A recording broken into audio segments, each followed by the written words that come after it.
Hello, everyone, and welcome to tonight's Get in Tune. I am Michael Gracia, and I have, as I always say, another great show for you because I am looking forward to chatting with my guest tonight.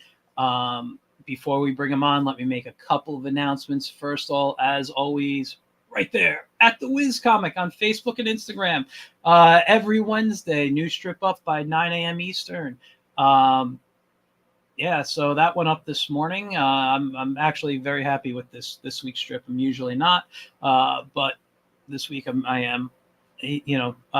So couple of more announcements. First off, the Spider's Web in Yonkers, 887A Yonkers Avenue, across from the casino, is closing officially as of December 1st. They have lots of great sales going on right now. Half off on trades. I was there last week, and the store is basically half empty. It is a very sad sight to see. It was a big part of Yonkers for 10 years under another owner.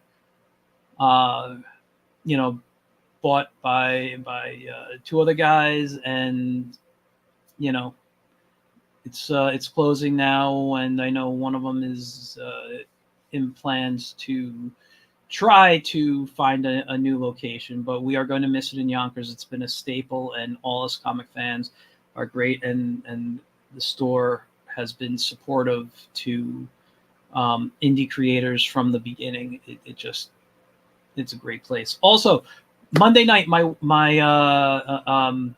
live drawing streams are going to be turning into live animation streams. I may not be animating every night, but I will be turning it into, am I doing a character design, background art, whatever it is, storyboards. I will be doing something animation related. I loved what I did over last Monday, although the animation was just quick. I just missed animation so much. It is officially going to be a Monday night animation stream. Now, with all that said, let's not waste any more time and bring on our guest. If you are on Instagram, Webtoon, and other places, if he has it, and we'll find out. The Planet Joey comic. Well, actually, Planet Joey comic on Instagram is its handle. He is the creator, the illustrator, the writer. He does it all. Very talented David Brown. Hello, David. Hey, Michael, how are you? Doing good. How are you? Not too bad, thanks. Before we begin, do you prefer David or Dave? David is fine. I guess I'm normally Dave out in the wild with people, but Okay. I kind of go by the official birth certificate handle. Okay, sounds good. Sounds good. I also want to say hi to Dylan in the audience. Thank you for tuning in, Dylan. So for everyone who doesn't know you, can you give us a little background about you, what you got, how you got into comics, and Yeah. Okay. Well, I've always been an artist, right, my whole life. So professionally, I've been a graphic designer / art director for about 30 years now. Wow.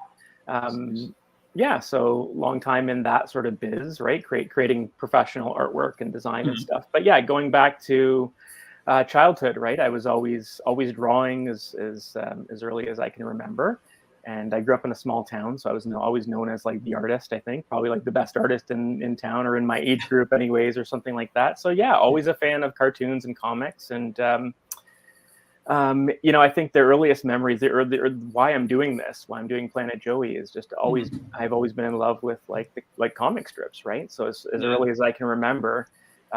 Saturday mornings, because in Canada, I'm outside of Toronto in Ontario, Canada, but we didn't get the Sunday paper, we got the Saturday paper. So for us, it was the Saturday color comics, right? So as early as I can remember, it was Saturday mornings going down and usually waiting for my dad to finish first, but getting the color comics section and thumbing through, right? So all of our favorites that I'm sure most of the guests go through the same list, right? It's the Peanuts, the BC, the Calvin and Hobbes, Shoe, all that kind of stuff. So I was, Broomhilda was one in my early years that I loved. Just that the style, right? The big, like, it's kind of similar to the way I draw now, right? It's been such an influence. The big eyes, the, you know, big hands and feet and noses and things like that. So yeah, I couldn't wait to get my hands on those color comics. And boy, I used to just like stare at those for, you know, for hours and and dissect them. And yeah, so I think that's where the love of comics started. And at the same time, in those childhood years, also getting into things like comic books, right? So, you know, like most other people into comics, like I had the Marvel and DC, right? But I wasn't as big into the superhero genre. For me, it was more like I had a big, massive collection, right? A big chest of over, you know, that my mom threw out when I was about in grade 6 or something like that, of course. But right, I had a big. I was more into like the Gold Key comics, right, or the Dell, like the you know, the Rocky and Bullwinkle. I had Pink Panther, Underdog, stuff like that, right? So yeah, and I'd say the other thing that was an early influence from when I was very young were the European comics, like the booklets, like the big oversized books, like Tintin, right, or Asterix, like those kind of. They were big. Like my mom dug out an old Tintin hardcover book from like the 60s or something that she had when she was a kid, and I just cherished this thing, right? And the detailed drawings, right? And the stories, the complicated stories, and everything like those were. Oh, and you know, and every birthday or Christmas, I would always get another Tintin book to add to the collection. So those were, I'd say, like those kind of 3 things were my big inspiration. And then going off of the comic strip, the last thing maybe is like, you know, when I was in elementary school, we had those Scholastic book orders, and you could order the different books, and I would always get the Peanuts collections and stuff, right? Because I didn't read the Peanuts daily strip in the newspaper. We only got like a Saturday paper in my family, so I didn't really see daily comic strips in the newspaper. But I would get those Peanuts collections, right? And from an early age, I just like, of course, Schultz is awesome, Peanuts is awesome, and everything. But what really struck me from an early age was the way he would tell a story, right? Have a story arc, but not through just those short little daily strips. So I think that's something you probably see in the Planet Joey, is telling like a bit of a story with those quick hits, right? To make each one kind of stand alone and be kind of funny on its own, but like telling a bit of a story with it. So I love kind of reading those in my bed at night, kind of thing, but on a, you know, falling asleep, just having that Peanuts collection, you know, those little paperbacks on the bedside table. So yeah. Wow, you know, you named so many things that, you know, you're right. A lot of my guests will name them, but like when you mentioned Broomhilda, I was such a fan myself. I used to draw her all the time. She was one of those strips I used to copy from, but you know what? We didn't have her in our local paper. Every couple of weeks, we'd head down into Brooklyn to see family, and you know, and like my uncle, my dad's brother, would get the Daily News, and the Daily News had a lot more strips. That's where I'd see like Spider-Man and the Phantom and things like that, as opposed to my local news. But yeah, man, I loved Broomhilda. It was not storytelling or anything, but the idea to do a magic character like Broomhilda is how I, you know, kind of started the Wiz. And I took a lot of things that I loved. I wanted a small, simple character, like something like Ziggy, you know, and I basically said, what would Ziggy look like with a long beard? You know, that, you know, that's kind of what I did. I mean, I changed the nose, but yeah, such influences. And what's funny is, you know, I grew up on more superhero comics. Like I was able to find like Disney stuff like Uncle Scrooge and things I liked there, but we did not have access to the Dell comics like you did. They were much harder to find unless you were at a comic shop and you were looking at back issues. For us, it was Marvel and DC. So, you know, I was reading Teen Titans and Superman and those books more often. But yeah, it's so interesting how different things influence. And I can see, you know, I'm looking down at my screen and seeing a lot of what you're talking about, even more now into your strip as I just kind of look. Going back to Broomhilda for a second, it was just, it's funny now because I don't find the strip really that, I don't want to say like great or funny anymore, but as a kid, it just really, it was one of those first ones that, because of the way it's there was something about the way it was drawn, and it was like the character design, right? The Yeah. idea that you'd have a witch and Gaylord Buzzard and like a purple troll, right, or whatever, Yeah. Yeah.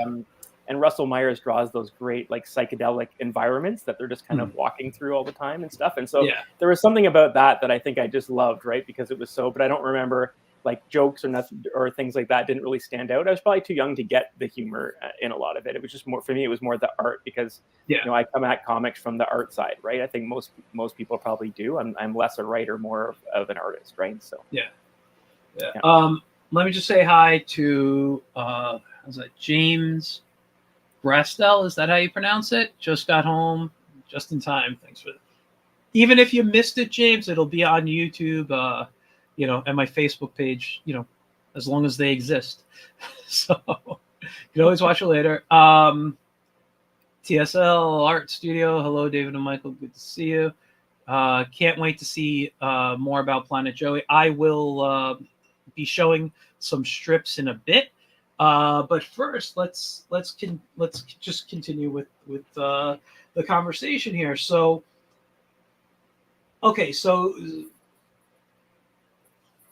hold on, just wanna fun to watch live. It is. It is. It's great. It's great for the interaction. I love when the audience can interact with us too.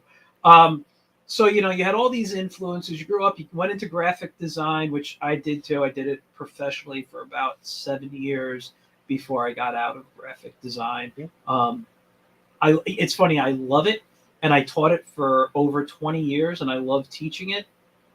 But man, did I hate doing it professionally.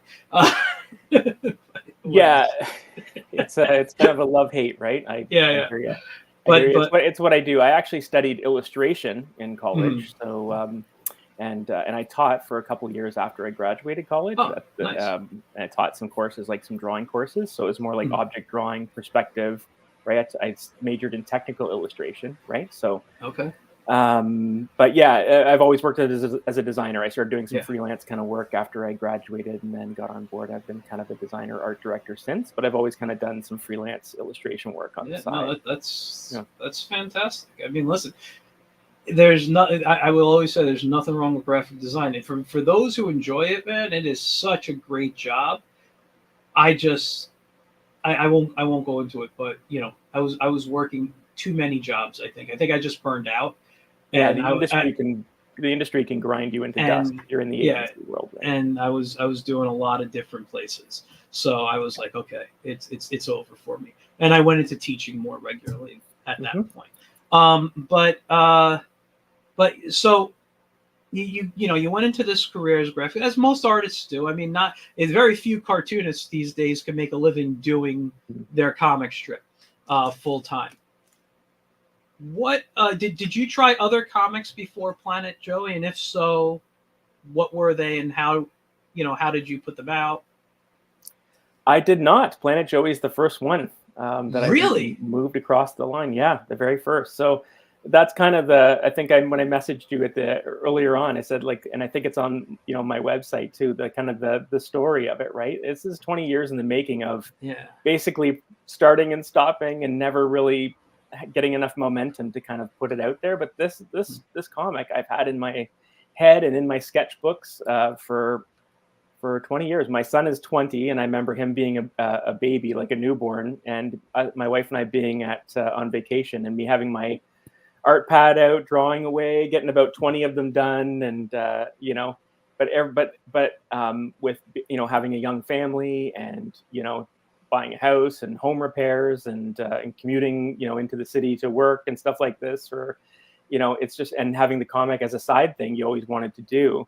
I could never get that momentum going, right? So we would go away for a vacation in the summer, to a cottage kind of north of us, and be all relaxed and wouldn't bring any technology, just bring my pad, and I'm going to get so much done on this and get some momentum built up, right? Because I would always have my sketchbook with me, and and just jotting ideas down, and even thumbnails of comics, like that's a Joey comic, that's right, here's an idea for that. And it really zoned in on what those characters were going to be, just for so long. And You know, I would do a bit every year in the summer, do a bit, maybe a bit on the Christmas holidays, but could never find the time to really reliably get into it. So my family really just has been giving me the gears over all these years, because I would bring it up in conversation and say, you know, oh, that's a comic, or this, you know, this is what I want to do with it, or Yeah. yada yada, and they're like, you know, just shut up about it already and do it, right? So, Yeah.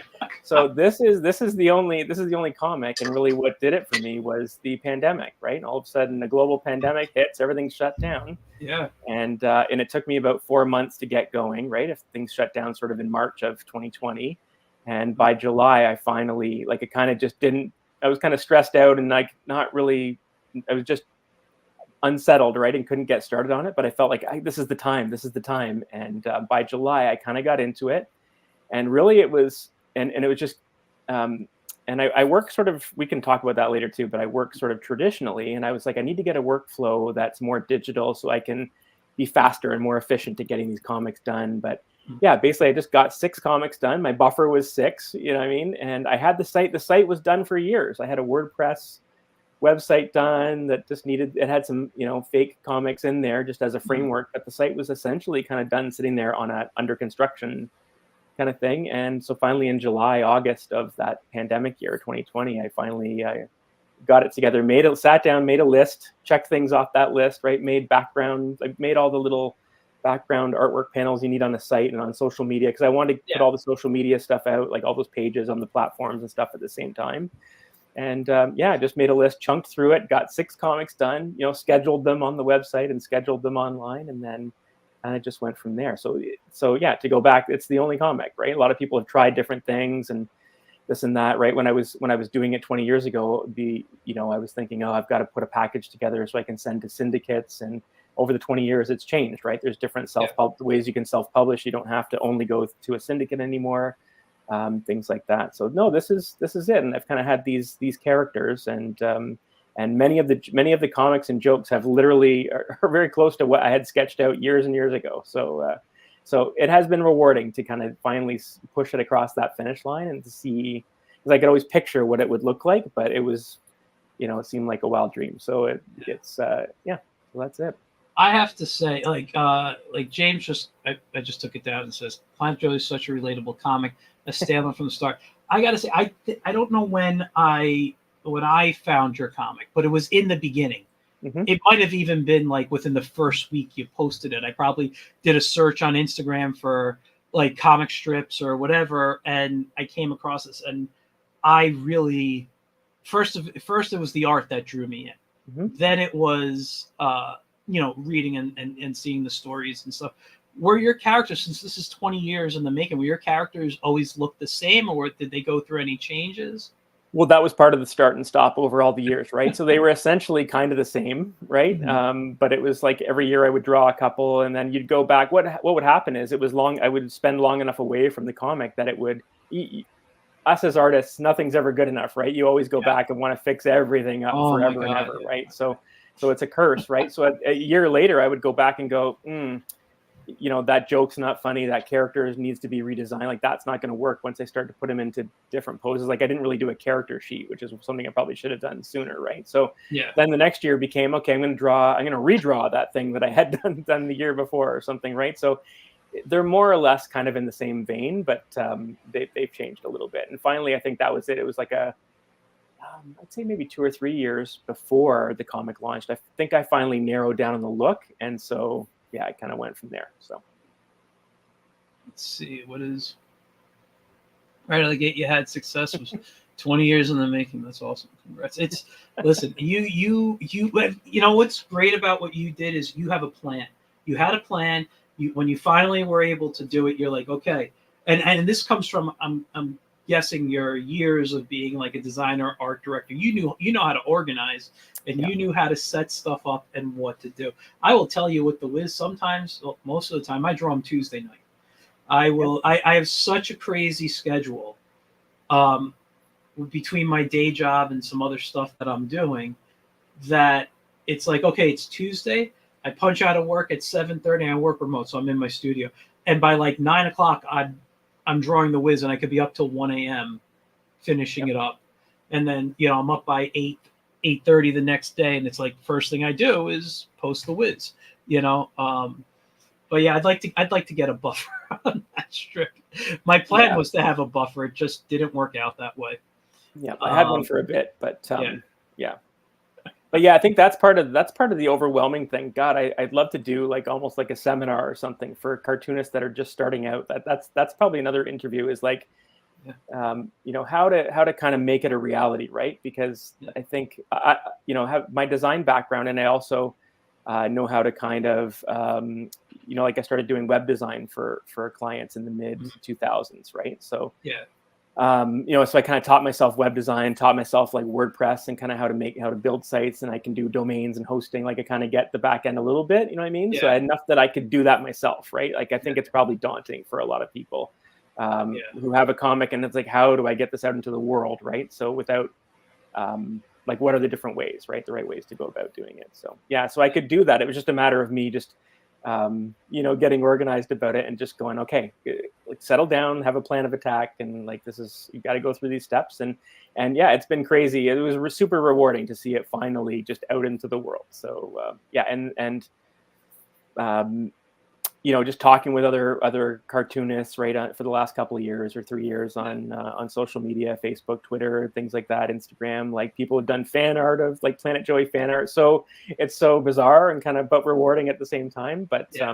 yeah, and I think the other thing is I think some people said like, or you said maybe the art pulled you in. Yeah, because like I think we all should make a strip that we would read, right? So it's like Yeah. the character design, and I had a very specific look, right? Which I think you can see some obvious influences there, right? A bit of Mhm. Jay Ward kind of style and things like that, right? So I had a very specific look in mind, right? But there's different elements from other cartoonists over the years and stuff too. Yeah. But yeah, it was important to me that it kind of looked good and as a designer, I kind of am used to producing professional artwork, so I think it needed to look very professional and stuff, right? So I'm very picky with how it looks. So Yeah. No, you know what? I gotta.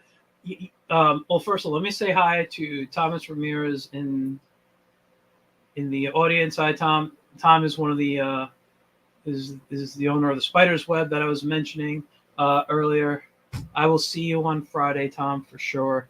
Um, but it's funny that you were mentioning earlier designs. Like I, when I draw the Wiz, sometimes he's not on model. I know that, right, but I always go back. My favorite cartoonist is Sergio Aragonés. hmm And I remember either reading something or watching him talk, and he was like, basically, he was saying as long as it's recognizable, it's okay. And that's what goes through my head a lot of times. right, Is okay. I may have not hit the model, but again, I'm drawing these sometimes, and it's 1 a.m. in the morning, and I'm like, I can't sit on model. So I'm thinking, like I said, I'm going to be pushing my animation work again on Monday nights. I'm thinking I may have to create some model sheets for myself and do a few things to you know make the Wiz easier and have a quicker uh, you know production.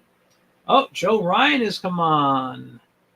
Hello, Mike, and aspiring as an indie creator. Joe Ryan is a talented indie artist, graduate of the Kubert School, and has his own comic he's working on and stuff. nice. But good stuff too. So, well, I just mentioned model sheets. Did you ever create a model sheet or anything? I have not. I've got a couple I kind of did in my sketchbook, but nothing official Yeah. like that you could have sitting out. Because yes, Mm. I think it's a great idea. If I was starting again, and something I still actually may do is just take the time to do Yeah. a couple. I see my earlier strips, right? I struggled a Mm. little bit with just getting the proportions consistent, Mm. and I think it takes a little while to hone in. I think I'm in a good spot with all of my, I'd say like over 2/3 of the strips now. I'm more Yeah. consistent with it, but you can definitely, I totally get it. How when the comic strips we followed, like the style, you see the style change over the years. I get how that happens now, right? Yeah. Because it's just a natural part of doing art, right? Even with Yeah. characters, they change subtly and As we change, I mean, we take stuff in everywhere we yeah, look, and exactly. the way I drew 2 weeks ago may not be same way I'm drawing now. Yep, So yep. um, Yeah, and you think of little ways to do it, to do things better or more effectively. So yeah, if you're doing the comic strip to me is so interesting, right? Because it is sort of like a daily, even we're not doing them daily, but it's that's you're doing the same characters and the same thing continuously. So yeah, it's interesting how to strategize if you want to make a change, to work that into the strip over time, right? And things. So now you were saying you work kind of traditionally, but you were trying to figure out a way to get a digital workflow in. Are you still traditional? Do you work digitally now? What's your process? yeah, mostly digital. Yeah, that's what I was struggling with in the beginning, right? Because I'm a bit of an old school artist, so when I was starting and stopping all the time, it was like, yeah, penciling and then figuring out what was going to be the best way, right? So I was like pen and ink, right, thick and thin, right, to get that good line quality, right? And I experimented with a ton of different pens, like those, I forget what they're called, like the micra pens or whatever, right, with the different nib sizes, or the microns, sorry, and the brush pens, right, to get maybe a thick and maybe that nice line quality in places, right? But and so I would do a decent job on some of them that I tried, but the struggle was scanning. I didn't have a scanner that was big enough at the size I wanted to work, because I like to work big and reduce it down. So I always found like I would scan it and put it into Photoshop, and I would spend so much time cleaning it up, right? You would just get obsessed about cleaning up the line work, and it was just ridiculous, right? And I just was never happy with it, because I did make enough starts and stops that I got into that sort of phase, but right. And then I would hand draw, like I use a font for my text, but it's similar to my handwriting. I write like almost like a draftsman kind of a style, like it's very similar. So, but I was never happy with that being inked and then having that scanned. Like it just was, I was so picky, it just didn't come through exactly as I liked. So when I finally did, get going with it, I was like, I need to work digitally, right? I wanted to either have like an iPad or something where I'm drawing right on the screen, but I was kind of like, I didn't want to spend a lot of money. I was kind of being cheap about it. So I'm like, I ordered a cheap little Wacom tablet, right? Just one of the small ones. It's here, but it's plugged in. Just one of the small ones, and that's what I use. So basically, the process is I draw by hand. So I do like I'm just grabbing one of my sheets. So I use one of these. I've got some props here, but I think other people have had them.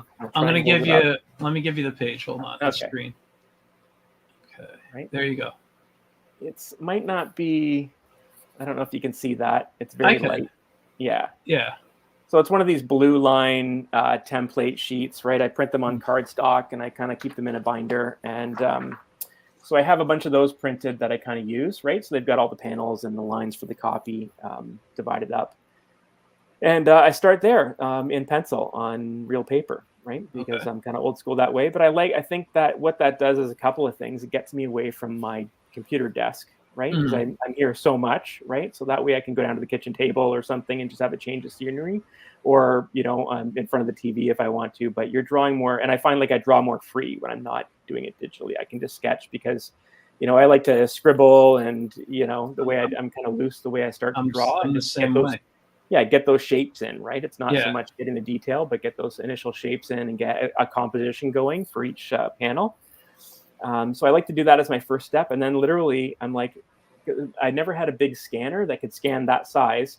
So I'm like, what if I just take a picture of it with my phone? So literally, I just hold the phone over it, I take a picture, and usually it comes out kind of a bit rounded or an angle or something. But when I drop that into a Photoshop layer, you can use the distort tool and kind of grab the corners of it and just distort it to get it into the template that I need. So I have that blue template. That's actually also in my Photoshop file. So I can kind of match it back up to that.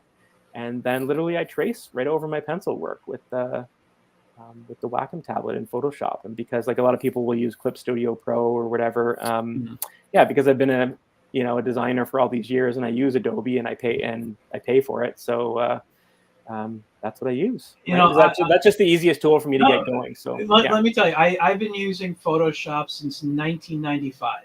I know that like in my sleep, I can close my eyes and do stuff in there and tell you how to go do it. I taught Photoshop since 2001.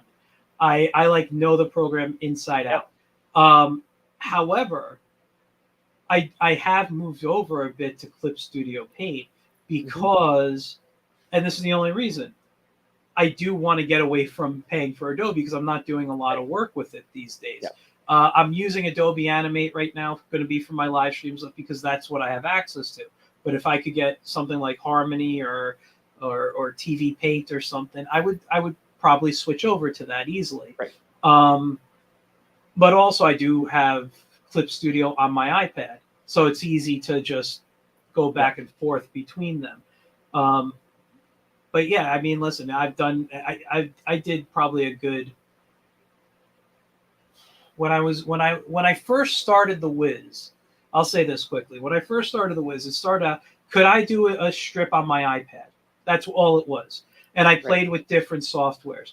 Then I'm like, you know what? I don't like any of these softwares that I'm playing with. And after about maybe 2 months or 3 months of doing the Wiz, it was all Photoshop. That's all it was. Right. So I drew in Photoshop until I brought it back, and that was when I started doing Clip Studio again, because I started on my iPad again in Clip Studio, and I have it on my laptop here. But yeah, no, I mean, listen, I get it. I love Photoshop. There are days where it's like, I don't know what I would do if I get rid of it. It's just, yeah. And I think, because I'm like, I'm a freelancer, right? A freelance art director. So I work for myself. So I have, I pay for that already as part of my work and business and stuff. So yeah, if I didn't, it's not cheap. So, if I wasn't doing that, I might have looked for other solutions, but it's what I know, right? It was just the easiest. Because at the time it was like, okay, what is the easiest workflow I can kind of come up with here?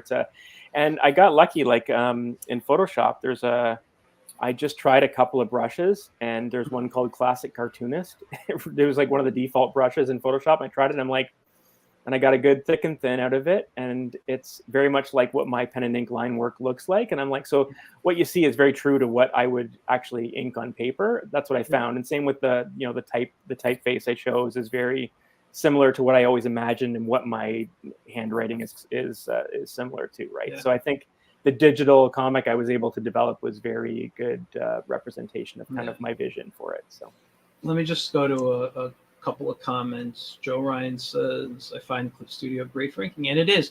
I use the regular G pen, it's called, on there, which is just like a micron type of, but I can get thick to thin because of pressure sensitivity. And it's very, it's given me a lot cleaner line, especially when I up the stabilization. But no, I know the Classic Cartoonist. That was a Kyle T, I think, is one of his brush sets. And when Adobe bought them out, it became a standard brush, I believe, with it. Joe also says, interesting hearing someone else is drawing and inking. Traditionally, it's refreshing. I'm not the only one. Listen, before I started going almost all digital, I'll tell you, I have, I'm on medication for medical issues, and my hand doesn't stay steady, which is why I went digital for inking. I can't keep paying for pro white and stuff. It was just too much. A lot of mistakes for me, but I love it. And if I could, I would do nothing but traditional work. It's the way I like it. But you know what? You got me thinking a bit of maybe drawing, because I do a lot of sketching on pencil, and I'm very messy like you. I'm very like loose and whatever. And I always take a photo with my phone and just airdrop it to my Mac, and then I bring it into Photoshop or whatever, and I do my work. I don't know why I'm not doing that with the Wiz. I'd love to maybe I'd have a little more model, staying on model, because I'm not thinking digitally.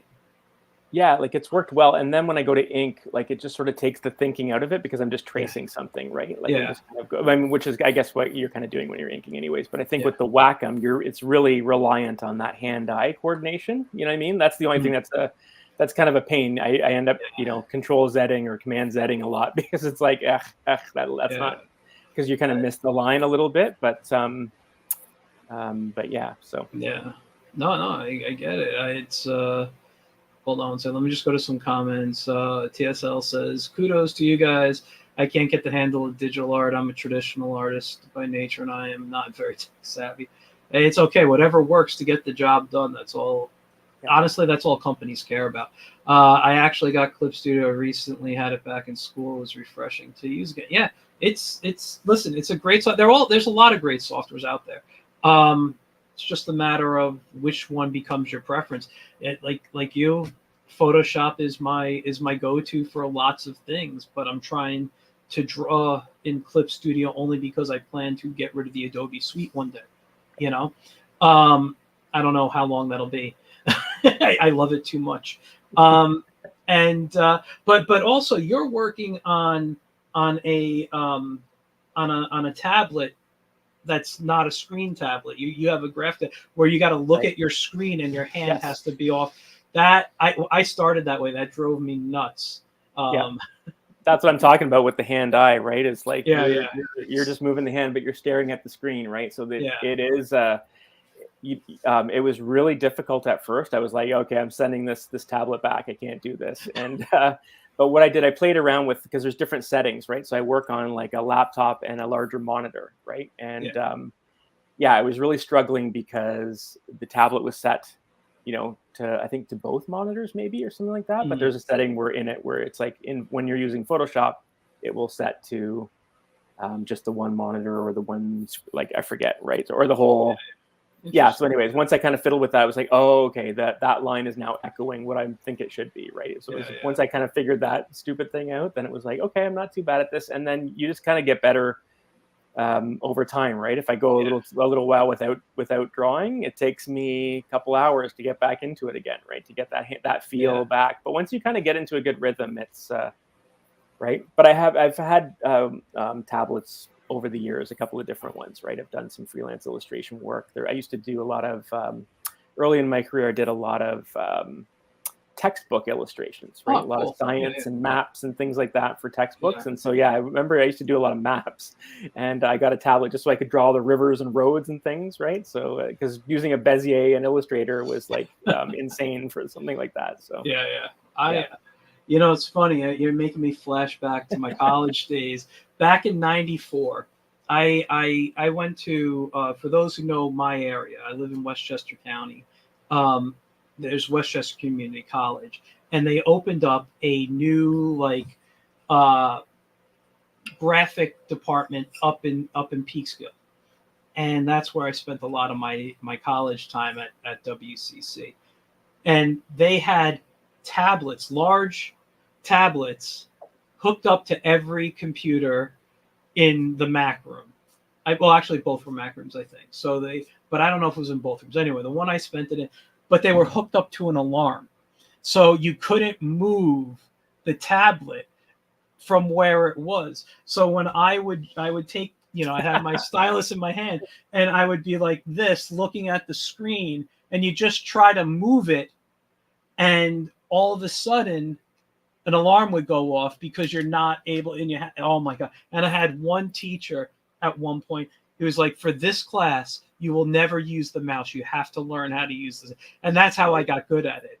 I mean, it was annoying. But like, you're right, you don't go on for a while. So like you have breaks in between terms, and you come back. It's a whole new, I got to get the hang of this again. Let's see, what does James say? Procreate on the iPad Pro is fun too. Hard to beat portability. Let's say it's, I can't even read that. Else an easy device tip. Oh, to dip your toe into the world. Okay, yeah. No, it's listen, I have my iPad Pro. I have Procreate.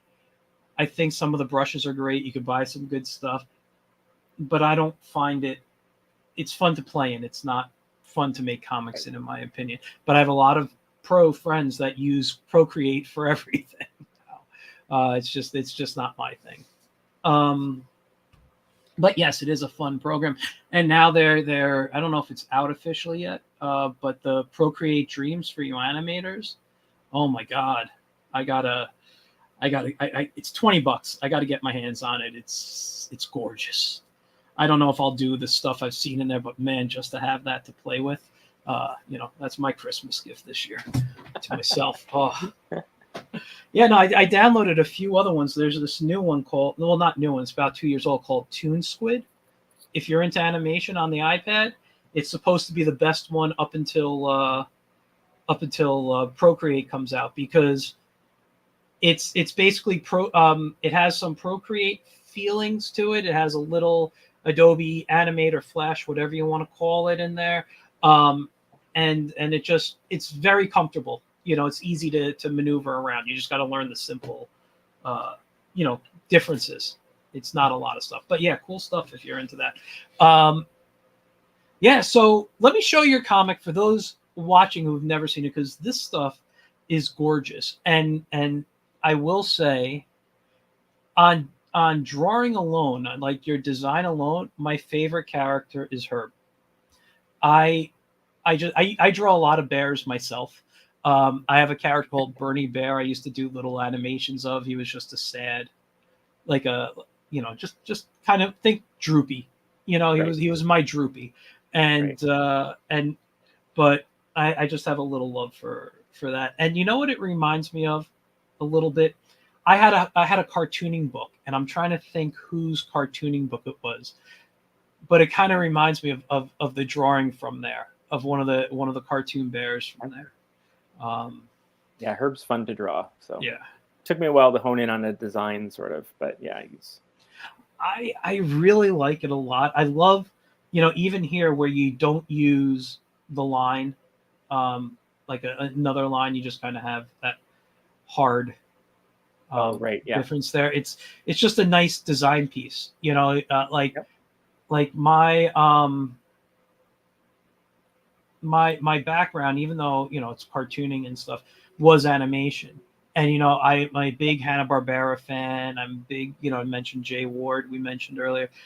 So I'm used to just drawing that line. So like when I see things that are a little different, those things pop to me. Let's see. Let me just check. What does Joe say? Is Procreate $20 just the one? I believe. Well, it's Procreate Dreams. I believe it's $20 last I saw it. That was what was the advertised price. But yes, it would be a one-time fee. But yes, this is just nice stuff. Oh, this is where it switches here. I just wanted to. Whoops, I hit the wrong button. Wasn't this a story? Oh, here it is. I'm sorry. The white blended in. Oh yeah. Yeah, I just got done reposting a big hockey story. So. Yeah.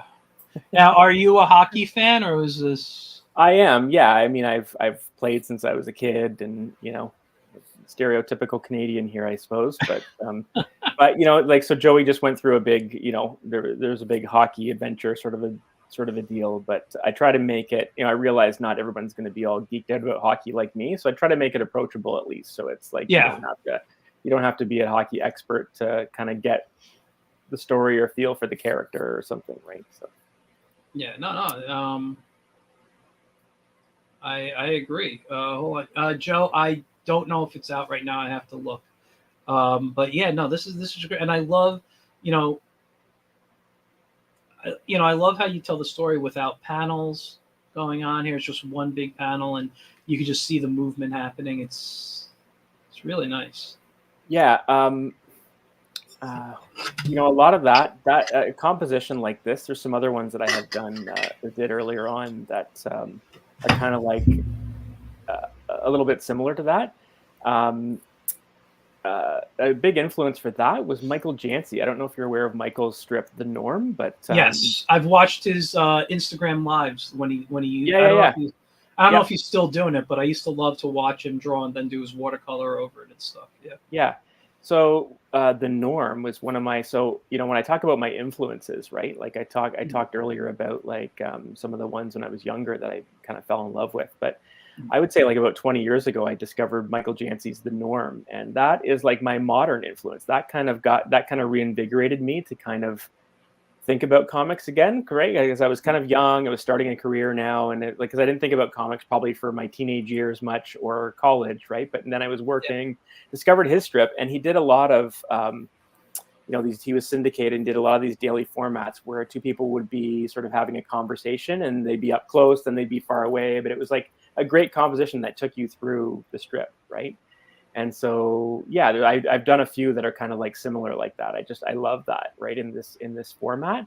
Now, when you post it on an Instagram or a webtoon, it makes it a bit more like, that's why I'm kind of shying away a bit more from that in the later strips. I'm trying to get Maybe more into individual panels, just because it makes it easier to chop it up. But like I like to do stuff like this. Like eventually, these will look good when they're in a printed collection, right? So because I want them to be displayed like this. So Yeah, no, and you're on Ko-fi. Yeah, that's. yeah. I'm on there too, but I've never used it or done anything with it. Yeah, I've tried it. I'm on so many different platforms. I'm kind of still in that experimenting phase of what's working and what isn't, and how can I use each one effectively and stuff like that. Yeah. So that's one of them. But, Now let me just say this. You mentioned Webtoon. You also post this on Webtoon. So this is on Instagram, Webtoon, your own website, which is right here, planetjoey.ca. Where do you post anywhere else? let's see. So there's a Facebook page. There's Twitter or X. I kind of refuse to call it X, but yeah. Threads. Okay.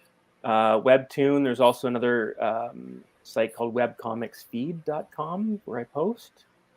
Okay. Trying to think. Instagram, obviously, that we've already seen. Coffee or Ko-fi, whichever, and I have a Patreon page as well. So it's like all of the above. Now with something like the Ko-fi or however you say it, and Patreon, do those get up earlier than the average person would see them on Instagram because they're paid services? Yeah, they do. I don't Patreon. Yes, I usually put those up at least a day early when I do a new one. Ko-fi, not usually, because I'm not using that one right now as a paid service. Right now, that one's more of a I have commissions available on there, and it's just more of like a tip jar. That's how I'm treating that one, right? So people will go on there and just. That's why that little panel you brought up earlier was buy a coffee for her kind of a thing. So right, that's an ad to go there. I think of that as a tip jar, a virtual coffee, right? So yeah. Okay. That's kind of how I use that. Patreon is something I'm going to be focusing more on building up soon, and because I kind of want to. I'm getting to the point where I want to kind of streamline and figure out what's working, and kind of get that more figured out. So I'm just going to scroll around and pick just randomly some stuff.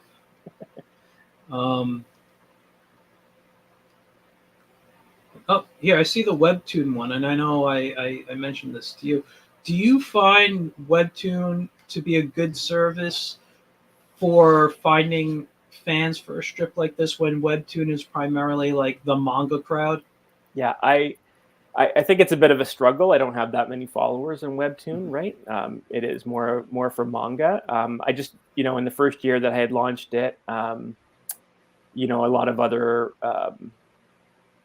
creators that had strips similar to mine were on there, right? And some of them did have some big audiences. So, I found that one's a little bit harder to break through.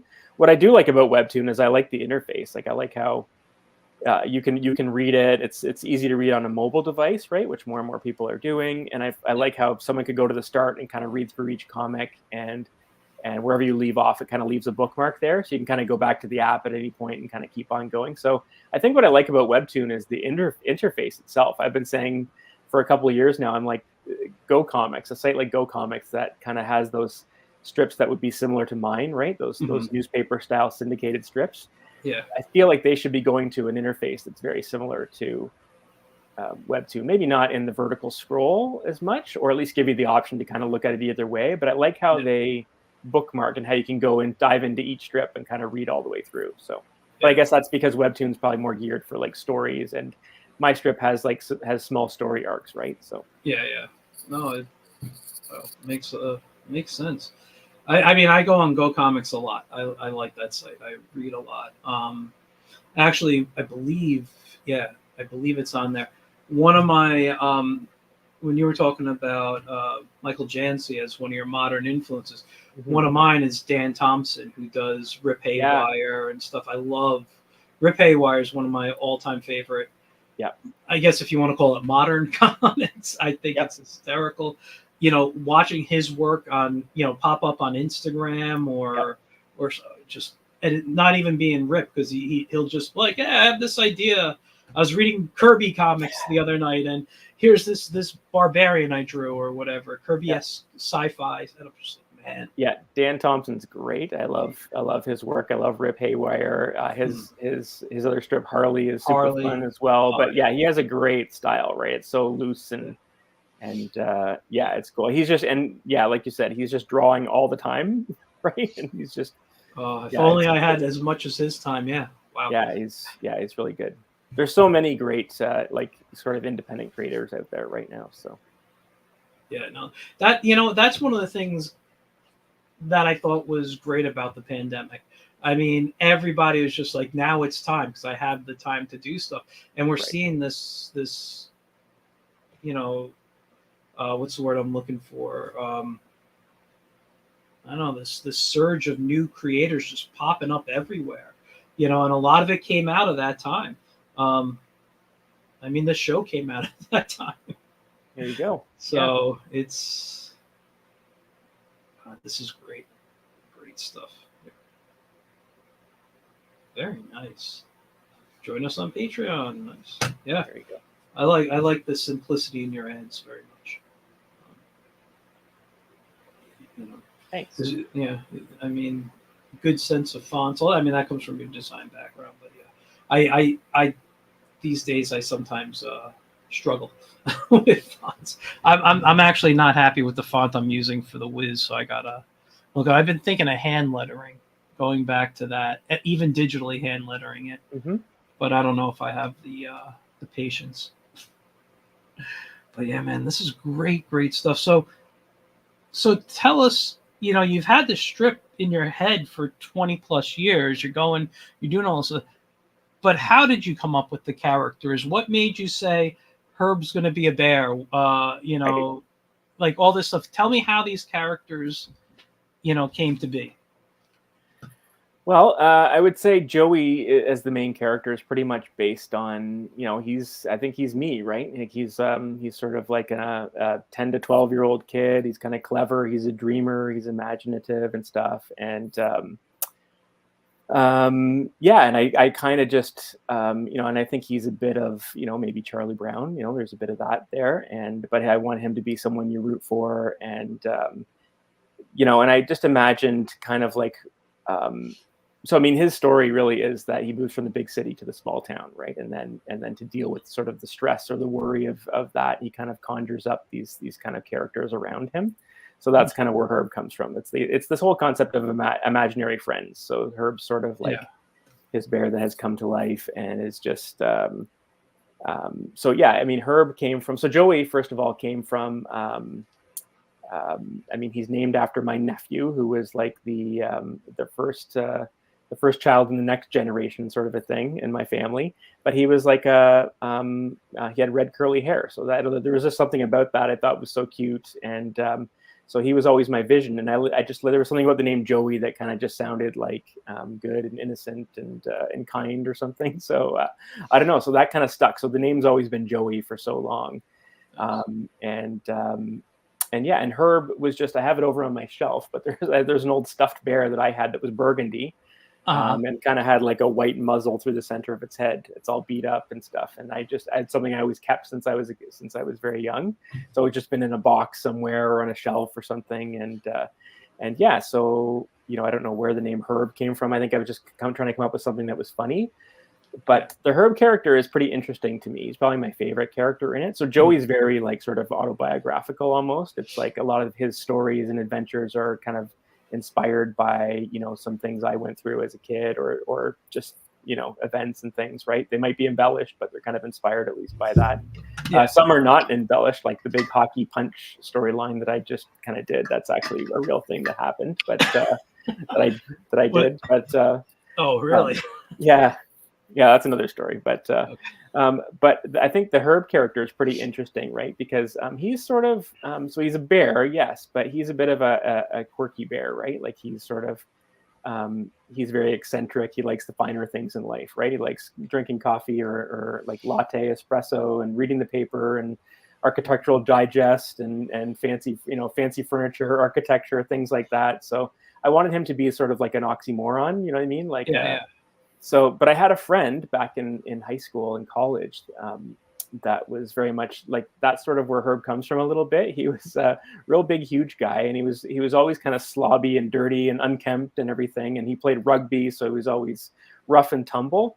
But yet, I was in art school with him, and he was just very creative. He was a great illustrator, great designer, great creative mind. And if he didn't think your taste in music or design or something was good enough, he wouldn't be shy to tell you, right? It was always like he was kind of almost arrogant in a way, and just like, that music's crap. Like, this is who you need to be listening to, and he had good taste, right? So it was like, So Herb comes a bit from that guy, and we always say like you write from your life experiences and stuff, right? So that's the kind of the person I always think of when I'm writing for Herb. So he's kind of been fun. So that's cool. I like I like hearing stories like that where characters come from, and these two happen. Talk to me about these two guys. Yeah, so this is Gaston and Mimi. So they are kind of like the villains of the strip. So I'll back up a little bit, right? So the strip it's sort of like, when it's kind of about childhood and, the struggles of childhood, right? Like, it's getting good grades in school, and, Joey wants to be good at sports, you know what I mean? Like, he's, he tries hard, and, and it's a bit about Murphy's Law, right? Like, him having bad luck and things like that. So, and that I'm sure we can all relate to. But one of the other things, like, these villains kind of came in because I was thinking, well, when you're a kid, you go to the movies and you watch like Star Wars or Indiana Jones and stuff, and don't we all want to be the hero at the end of the day, right? So I was like, you need some bad guys or whatever. And it was written a long time ago, but I kind of have the outline of some different stories where, he kind of, we get out of like just him doing things at school and stuff, and then there's these made up sort of villains in his world as well that he's kind of got to go on a bit of a swashbuckling adventure, right, to kind of overcome or something or thwart.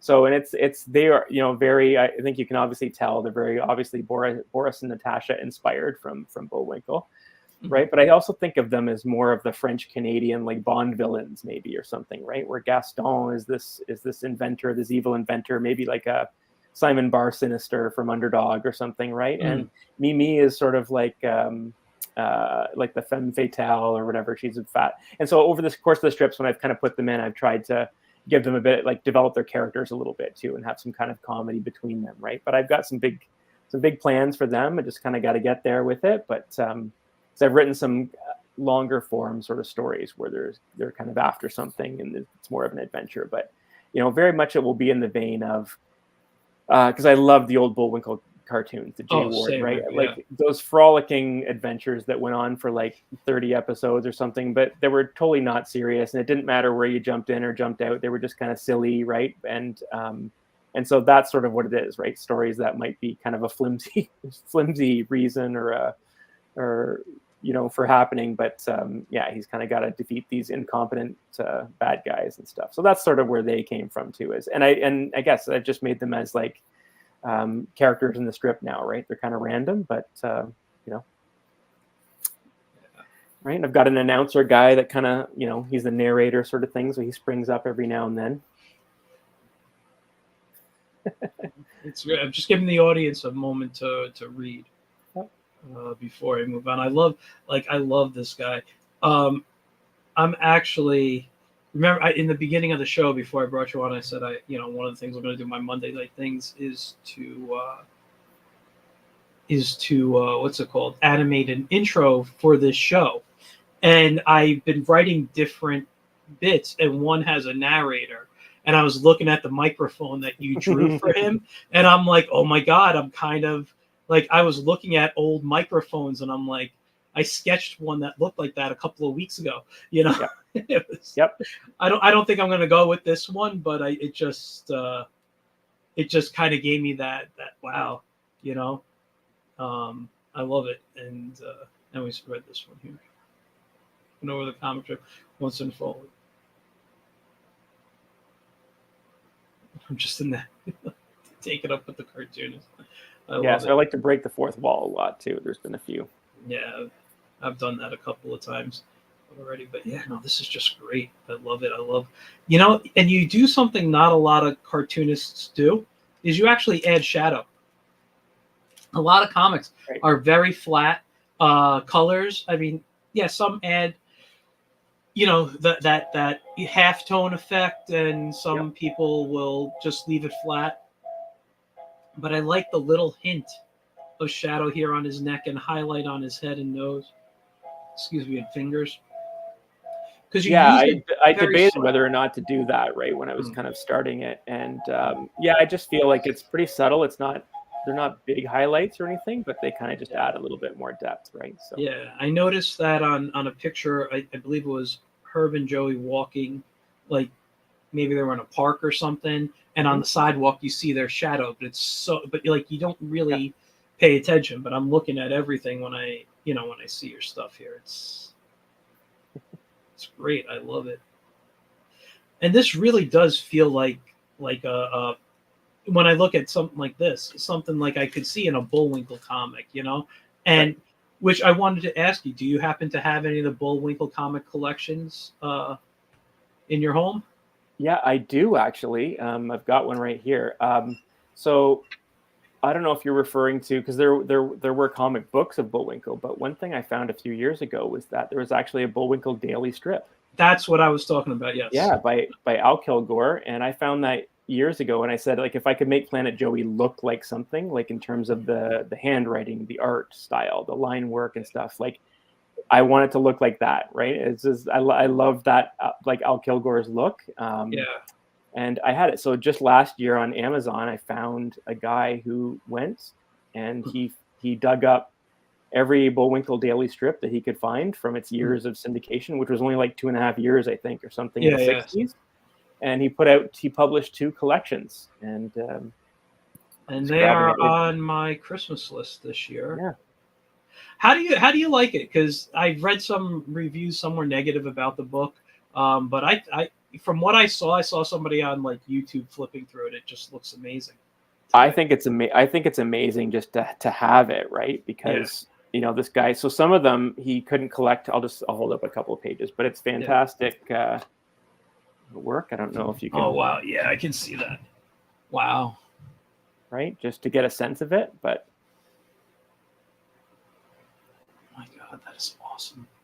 yeah, like it's really good stuff. So it's pretty bare bones, but he has it divided up into chapters, and he tells a bit of the story about what's going on. And like some comics, he was in libraries using microfiche, I think, to try and get a hold of some of the stuff, right, that we're missing. And so it's pretty interesting, but it's so well done. So some of them are kind of blurry because he had to sort of retouch, and they're not the best Yeah, quality, but some are really sharp. So, but yeah. wow, that is great. So I think I think that just gives you a sense of kind of what it is, and right, I would say like it's a bit of the humor isn't the best on sometimes like some of it's kind of dated, but it's very on Huh. brand for Bullwinkle. Like considering the Yeah, cartoon was already out and Al Kilgore then did the strip. yeah. Yeah, it's pretty interesting to read through, and you kind of start to even though they're individual strips, it does read like a graphic novel as you kind of go through it. So it's pretty good. Oh, that's cool. Yeah, no, Yeah, I am a huge, well, not just a Bullwinkle fan, just the J Ward production company. I'm a fan right. of those cartoons. I mean, Fractured Fairy Tales might be one of my all-time favorites. Yep. Um, but when I was getting into animation back in the '90s, like studying, I bought a bootleg at a convention, a bootleg thing of old commercials, and Yep. they had the old J Ward Captain Crunch Yeah. commercials on there, as well as the Quisp and Quake stuff. And man, I just thought that was so fun. Um, that I'm like, this is what I wanted. I've just been in love with that style. I'm Yep. actually working on another comic idea right now, and I'm kind of using that as my influence because I love it so much. You Right. know, um, Yeah, like I fell in love with it too, obviously, and yeah, that's kind of the style I always grabbed to. But what I think was interesting about the Jay Ward style, right, was mm. like I think it was the animation was done so cheaply, right? I think that was sort of the story behind it, right? Yeah. It went to It was Argentina, I believe. yeah, I thought it was Mexico or something, but yeah, somewhere, because they just wanted to do it so cheaply, and but it was in such stark contrast to like say Disney back then, right? And so I think that that's the way I feel about it is it's almost like, because what I like about comic strips, I've been thinking about it, like why do I gravitate to the comic strips so much, right? Because they're not always drawn so realistically and so detailed. I like characters that are designed as more of a, I don't know what the word is for it, but they're more symbolic almost, right? Like, Hmm. um, or they're more stylized. You know what I mean? Like they have Yeah. a bit of a design to them, and then that's what the J Ward is. It's almost like a comic strip that has come to life on in a cartoon. You know what I mean? Like the Yeah. moves were simplistic and stuff, and so I don't know. There was something that was pretty interesting about it, and then it wasn't as much about the art. It was more about the humor as well, right? So there's Yeah, for me that was the thing. It's like, and they've always said this, it's like um you could you could listen to a Bullwinkle cartoon and not need to look at it and still yeah, laugh at the jokes. And I yeah, gotta say, on some of your strips, sometimes I feel that way.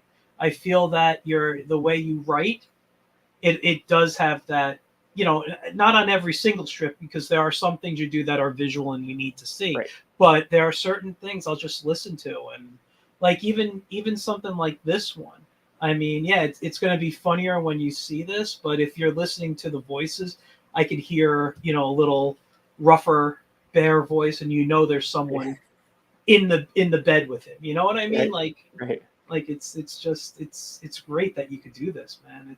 It Thanks. it's a skill that not everybody has. There are certain people, when, like, okay, I mentioned Sergio as my favorite artist. His Hmm. stuff is, outside of like Gru and a few other things he does. He did the pantomime strips for Mad Magazine for years. If you Yeah, don't look at that, you don't know the joke. right. It's all Yep. about visuals. Whereas, you know, even some Peanut strips, you could just be like, just listening to the characters talk, and you get the joke. It just works that way. It's a skill that not everybody could do. So I think that's great when I see it. Yeah, and that's something that's been a bit of a work in progress, or something I had to learn, right? Because I think, I came into it from the art side, so you had Yeah. that art background, but it's like you got to learn how to write a comic. And I don't know if I'm not going to say I'm an expert at it or perfect at it, but like, my earlier strips, when I said I used to start and stop, I would go back and they wouldn't be funny, right? Like I would look at them and go, um, what I mean, that joke doesn't, or I would write the jokes to the wrong person. It would be something happening with Joey, and I'm like, oh, it's actually funnier if that happens to Herb, right? That's what would make this funnier. So yeah, so that's a bit of a it's a it takes a bit of a time to learn how to kind of like write your strip properly, and Yeah. like they always say, like the strip, you can draw your strip wonderfully, but when we're talking comic strips, it comes down to the writing, right? The writing is what's gonna kind of make them entertaining. And I think that's what I like about comic strips, is it's kind of a combination of everything, right? It's that Yeah. art combined with the writing, that kind of comes together as one, right? Character Yeah. development and things like world building too. That's one of the things I think about Schultz and Peanuts, right? He built a world, and I think that's what, if you read the Planet Joey strips, I think you kind of see like a bit of a world, Joey's world coming together, right? So Yeah. that's sort of what I've been thinking of. So Wow. And do you that's have any? that's the first ever strip right Yeah, there. I was scrolling down to find it. I think it's Yeah. great. Um, are any of these collected yet in any kind of books that people can purchase? They're not. They're not. They soon. I'm working Okay. on compiling an ebook, right? The first collection. I'm just over Mhm. 100 strips, so I decided like every 100 strips, I'm going to collect them into an ebook. Okay. And then I want to get a bit further, and then I'm probably do something of a Kickstarter and kind of put some extra stuff into it. And so it'll kind of be a collection with some extra things in there. So Wow. I mean, wow. You really do love Bullwinkle, huh? It's there's yeah, the there you go. DVD There's some set. of the stuff. Yep. Yeah. Nice. Yeah, I got a few things. I was God, I think it was last year, and I've showed it on this show. I'd have to really look for it. But uh, like I said, sometime last year, I think, or a little over a year ago, I was part of a Batman, uh, uh, exhibit at the Poe Park in the Bronx, which was Edgar Allan Poe's home at one point. Mhm. And my friend was putting it on, and he said, "Hey, do you have any Batman pieces?" I said, "I'll make you up one," because the piece I wanted to give him, I couldn't find a high res copy of to print. And I'm like, I played with all these different designs, and I said, you know what? I'm doing a Jay Ward style Batman versus the Joker. And I didn't have the DVD, or if I do, I can't get to it in my closet. I gotta look. But I put on a YouTube channel that had 7 hours of Bullwinkle cartoons, and I watched a good 3 hours creating this piece, and some of it was stopping just to watch the show. I just loved it. It's fantastic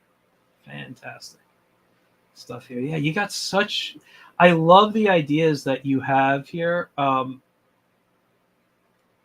feline physics.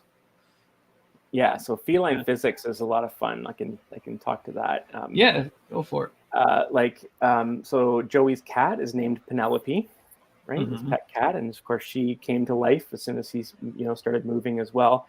So feline physics was a little thing I came up with. It's like a regular feature. It's sort of like, I love the comic like BC. Remember like the ongoing features? Peter would write on the slab and throw it in the ocean, and then it comes back. Or Wiley would write a poem or something right by the tree. So I like those ongoing. Every now and then it's like, oh, it's one of these comics, right? So yeah. But I was like thinking about how's it was back in the 90s or the early 2000s when my dad would send me these jokes, right? When the big fad was like emailing jokes to 100 people and stuff like that. So yeah, my dad would always email me jokes every day, but one of them was like these cat laws of physics kind of a thing, right? And it was like they were all written out, and there was like a ton of them, right? And it was like all these humorous things about cats, right? So I printed that out, and then I kind of pull from that.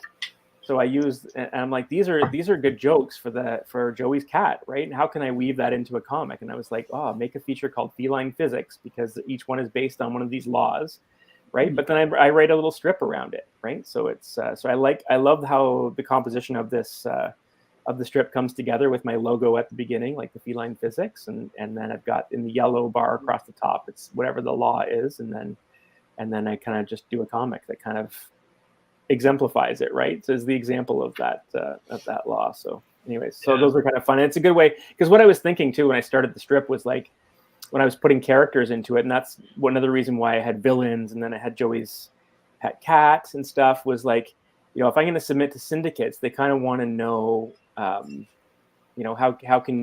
the strip going to have some longevity, right? So I think there's lots to work with Joey and Herb, and that's what I've been doing so far in the strip. I wanted to really start the strip by doing 100, 200 strips of just mainly Joey and Herb kind of establishing their sort of friendship and character and stuff like that. But I also was thinking about, okay, what other things can I tell a syndicate if I was submitting it to them? And that's when I was in that mindset back then of like, what other things can I tell them I've got in the hopper, right? To turn this into a 365-day a year kind of thing, right? So I always kind of thought the more characters or the more things that you had sort of going and things you could turn to that might help out, So, but I think it's still sort of on brand for the strip, right? To go in these different directions. So yeah. So, now let me ask you, even though you, you publish on all these places, have you ever thought about something like self-syndication and trying to get out to some papers or something, even though, there's not many left? Yeah, I have, and it's something I'm thinking of doing maybe in the new year. I just recently watched your interview with I'm gonna forget his name, Tim, who does Tim Sour Jones. Grapes. Yeah, Tim Jones, that's right. Yeah. And I was really inspired because Tim is self-syndicated in a bunch of newspapers. He's in, I believe he said about 42 on the show. Right, which is newspaper. great. Yeah, and he's been doing this since 2011, I think he said the strip came out. So he's been at it for a long time with the same, with the same comp, which is a lot to, someone who could push out, that same story for 11, 12 years now. It's that's a hard thing to do. I mean, I had a friend, I still have a friend. He's not, it's not like he's dead now or anything. I'm trying to think. Have you ever read The Gray Zone? It was by Roger Phillips. I have not. Oh my God! If you, I just can't reach the book right now. My Homer Simpson's on top of it. But if you get a chance, it's Gray. The Gray Zone. It was single panel strips, all about aliens. Some of the funniest stuff I've read. Unfortunately, he was never able to get syndicated, and after 10 years, he stopped. Right. Doing it. He's doing other stuff now. Beautiful art. But I wish he continued with it because I looked every day. He did a daily strip for 10 years of single panel alien jokes. Fantastic stuff. Okay, I'll have to look that up. There, Yeah, it's something I've thought about, right? It's just going out and approaching some newspapers just to try and get it out there and stuff. So, yeah. Well, good luck. But they're declining, right? There's not as many, especially like those smaller local papers, or there's not as many around. So it's tricky, right? Or they're getting bought up by sort of the bigger conglomerates, right? So you've got to. Yeah, it's a little. It's a lot harder to do. I think if you do it as a weekly thing, you might have an easier time. Get into those. Now, let me ask you this. I see him playing basketball here. He plays hockey. Are you a big sports fan, or is these sports like you liked as a kid and you could relate to them? How? Right.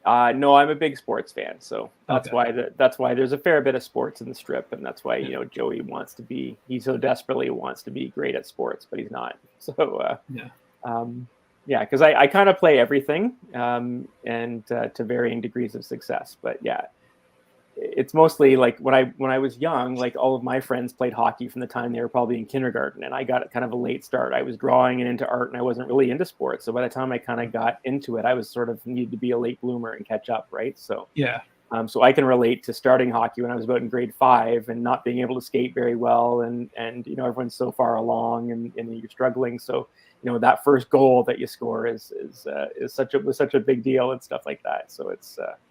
So that's a bit of like Joey's thing, right? So sports works its way into the strip a fair amount. Yeah. And little daydreams and stuff. That's nice. I'm not a sports fan myself, but it's nice to see that. I like, I would have, if I was to do a kid's strip, I'd have to figure out what do kids like, and the kids do like sports, Right. Yeah, and like I said earlier, I try to make it so that it's not so, specific, right? That just anybody, it's like, so some, like if you not liking sports, I think you can still appreciate those strips, like a big long story arc about hockey that I just would have been kind of running over the last month.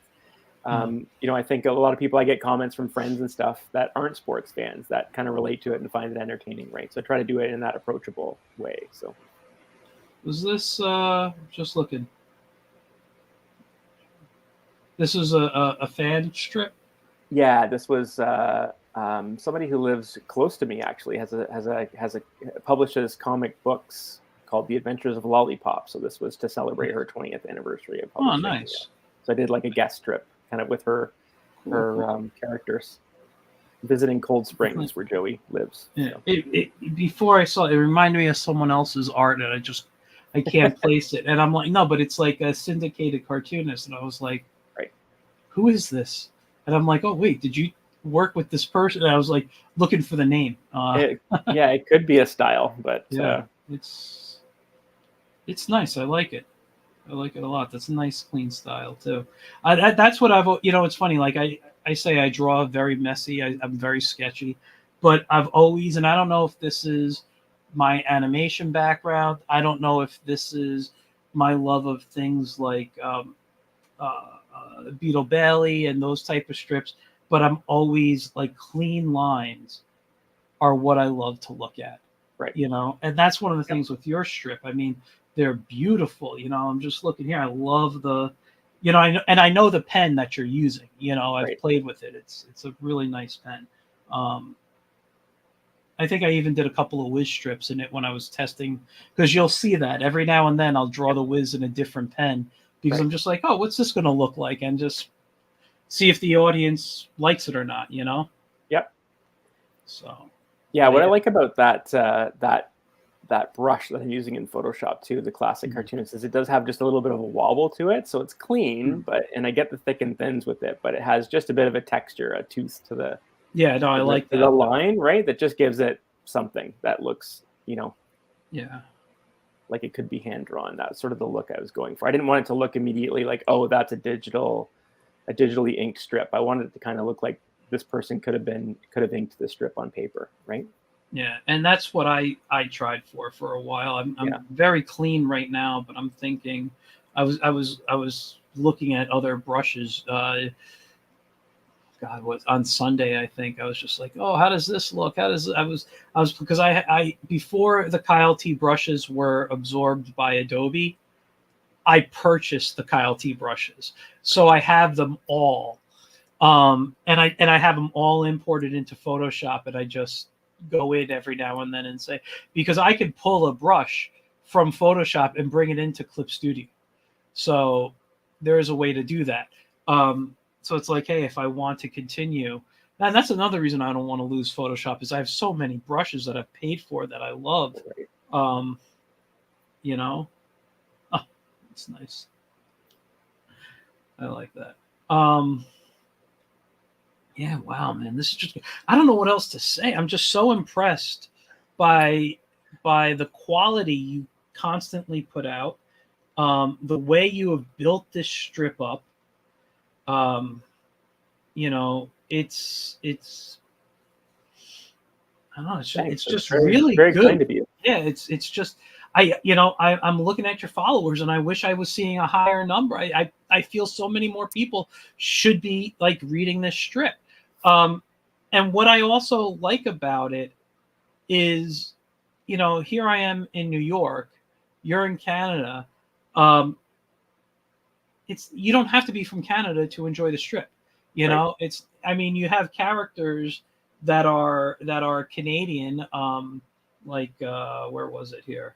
You go to the cast, and you scroll down. Gaston and Mimi. Yeah, they're Canadian. You got I've got the Prime Minister, the character. Yeah. So everything just kind of feels, you know what I mean? Like it doesn't have, I feel like you don't have to be from Canada to enjoy it or get any of the jokes. It's not like this is a very universal comic. Yeah, and I wanted to give it that flair, right, where it has some character to it or something that's a bit unique to it. You know what I mean? But like definitely not. Because we think of, like, speaking of Jay Ward, you think of like Dudley Do-Right. You know what I mean? Yeah. It's not like you have the Mounties, right? So that's a Canadian cartoon, but like everybody enjoyed it, right? It didn't need so. Yeah, that's all great. Listen, I think I might be watching some Jay Ward stuff tonight. Just go on YouTube or wherever. I don't know. Maybe it's on Tubi or whatever.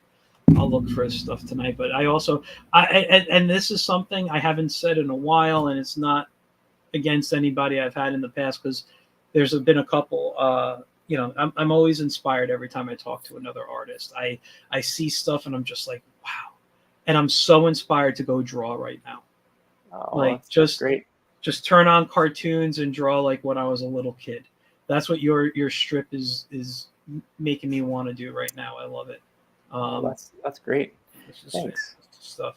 Yeah, I mean, I'm inspired too. It's exciting to kind of be on with you talking about it, right? So that's cool. But we have a thing on Twitter where a bunch of artists kind of talk shop on Twitter every couple of weeks, and I find that very inspiring too. Like talking about, there's one guy that moderates it and asks questions, and everyone kind of chimes in with their answers and stuff, and whether it's about their process or their writing or whatever. And yeah, every time we get done one of those, right, we kind of do that for a couple of hours every 2 weeks.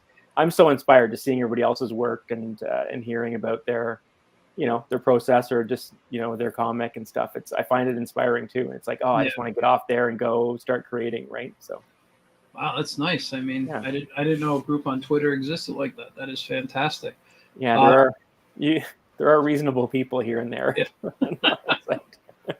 Imagine that. Yeah, no, I know. I've seen Discord channels like that, but I've never seen a Twitter. That is awesome. Wow. Anyway, I think I'm out of questions right now. Um, I mean, listen, we should wrap it up. I have thoroughly enjoyed talking with you, learning more about your strip, learning more about your background, your process, everything.